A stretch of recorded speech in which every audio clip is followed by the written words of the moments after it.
Okay, question number 9 of exam 2 asks, does resistance training and endurance training interfere with one another? And the simple answer is yes, but only if you do a significant amount of one instead of the other. So as a lot of athletes are for a lot of different sports, you need to have a combination of endurance and strength, which involves a combination of endurance and resistance training.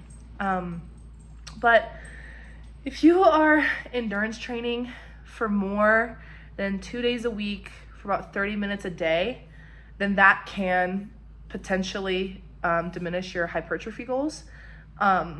Basically can interfere with your resistance training if you are doing resistance training for a few days a week with the goal of hypertrophy.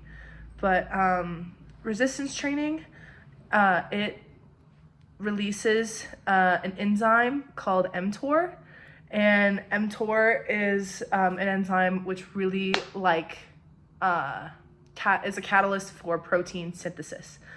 But then endurance training, it releases ATP or AMP kinase, and AMP is very similar to ATP and ADP, but it just only has one adenosine,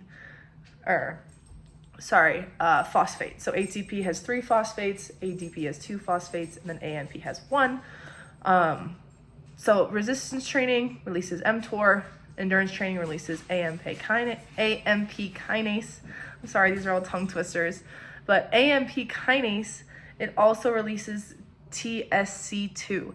And TSC2 inhibits mTOR, which is going to inhibit protein synthesis, which is not good. That's going to inhibit your hypertrophy goals. It's going to, sorry, my dog is jumping around.